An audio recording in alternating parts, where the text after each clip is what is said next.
Good morning, everyone. It is Monday, March 29th, 2023, and here is your talk of the day. Normally on Wednesdays, I like to do card reading if I can, but I had such a heavy-duty message from Spirit put on my heart today that I felt like I needed to take care of this now.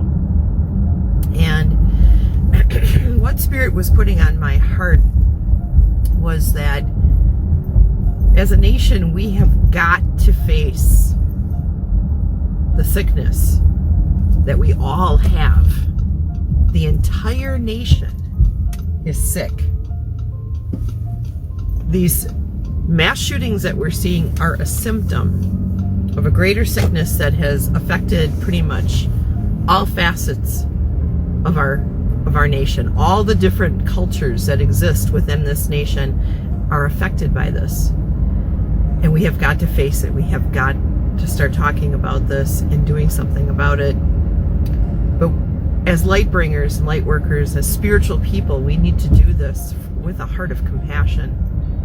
Understanding that many people feel the way that they feel out of fear. And having been afraid many times in my life, I can have some compassion for that. But it's still a hard conversation that we need to have. And the sickness that has engulfed us all is violence. It's violence. It's violence, and it is our inability to, or our unwillingness to, do something about the rampant mental illness that is running through our country right now as well. I feel like we're all on the cusp of some sort of mental illness. I mean, if you've ever suffered depression in your life, or had rage that you couldn't get rid of, or unrealistic fears about things, you know, if you've ever had those things happen, you were dipping your toes into mental illness yourself. Okay? So we are not doing enough to help the people who are mentally ill in this country. But the violence is the thing that I feel. It's our culture. It's a part of our culture. We are so steeped in violence. Oh my gosh, you guys. It's in our movies, it's in our music, it's in video games, it's everywhere. The violence is everywhere.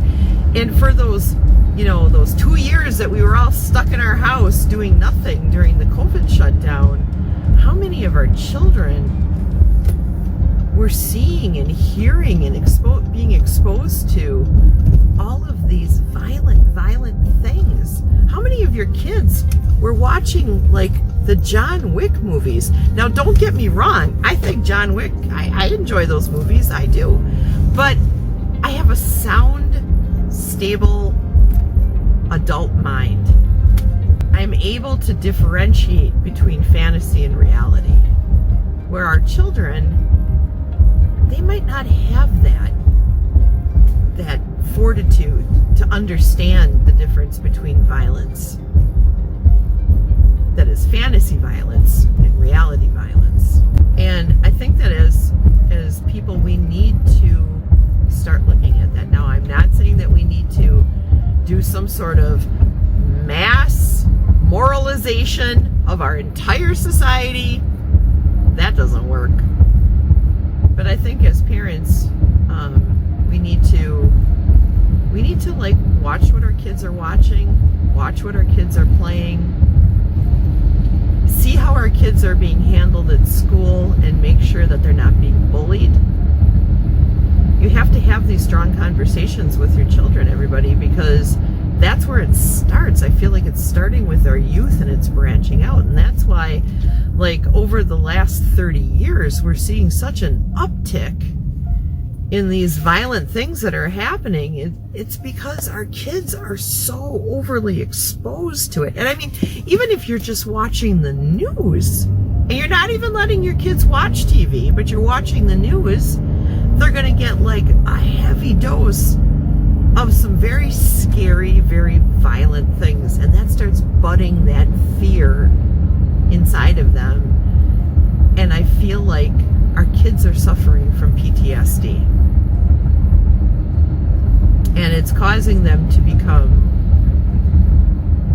ragey and delusional about how to deal with that fear, you know.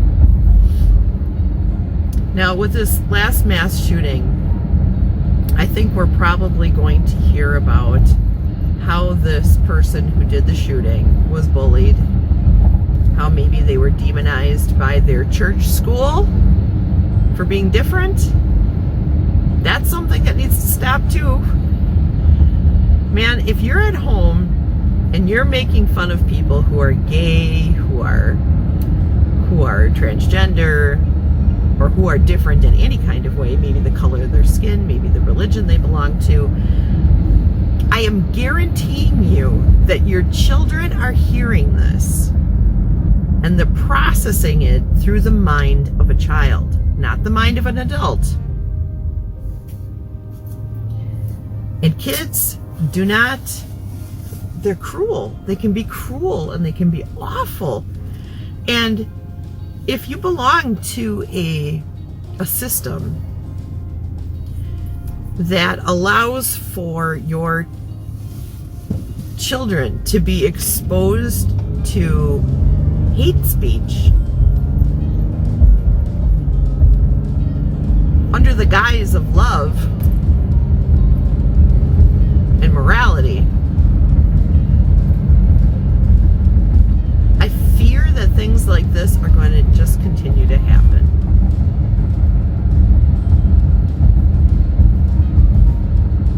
You know? So please keep an eye on your kids.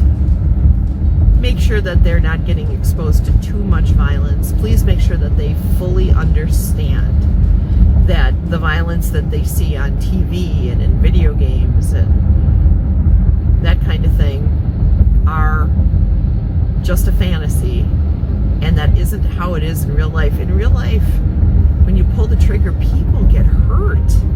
People die.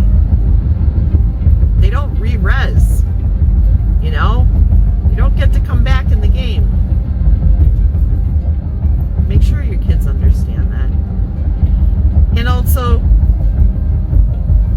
you know, along with, watching your kids, making sure that you're paying attention to the mental health of your loved ones, your kids and your loved ones and your friends and family. You know, make sure you're keeping an eye on that. You know, if you see signs that somebody is deteriorating, act on it right away so that this kind of thing doesn't happen. You know, those delusions, when you are, especially when you're bullied and you get into this like crazy rage, there's just this fine line that stops you from doing something violent yourself, right? So please keep an eye. You know, sometimes just having a conversation with somebody and letting them vent can help bring that rage down to a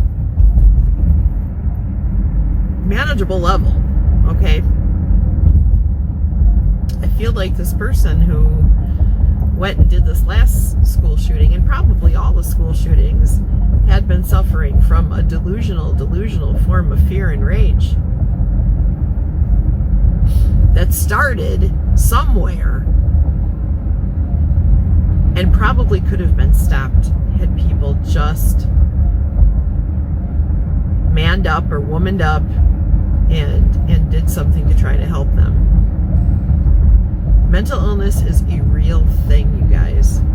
Doesn't make you a bad person, doesn't make you a good person. It's a fact of life, and it's something that can be treated. You know, so if you're finding yourself just so enraged that you are starting to think about, like, maybe I could get rid of this rage if I could just get rid of the people. Man, it is time for you to go and get some counseling. You need to put on your adult underwear and go and get some help. Very important. And if you're a gun owner, like myself, I am a gun owner, please have conversations with your family where if they start to see changes in you and your behavior and your thinking, that they have access to those weapons so that they can get them out of your house.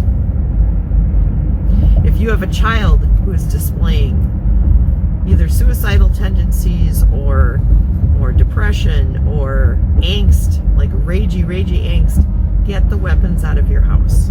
Go put them into storage. Go take them out of the equation and get them away from you and them so that they can't do it. And lastly, please, let's talk to our congressmen and senators and say that it is important that there be mental health tests done by a professional before you can purchase any kind of firearm. And that those mental tests need to be done every so often, like every certain amount of years, maybe every 5 years. You need to go and be reassessed for your mental capability, because in 5 years, I'm 54. I'm going to be 55 this year. In 5 years, I could have Alzheimer's.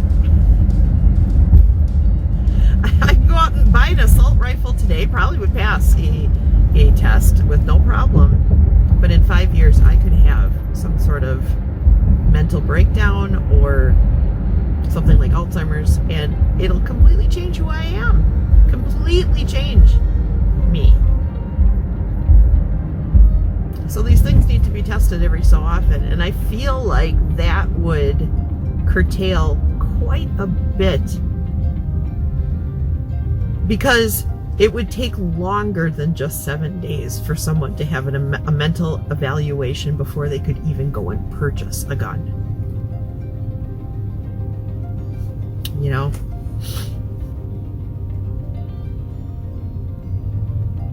And I feel like too, if a child picks up a handgun or a rifle or whatever and goes and does something horrible with it, that the parents should be just as much to blame. Like, they need to pay a penalty, and maybe that'll get parents to actually start locking up and hiding away any kind of firearms that they might have in their house. I'm not saying that you can't have firearms, but I am saying that if you're going to own them, you need to be responsible.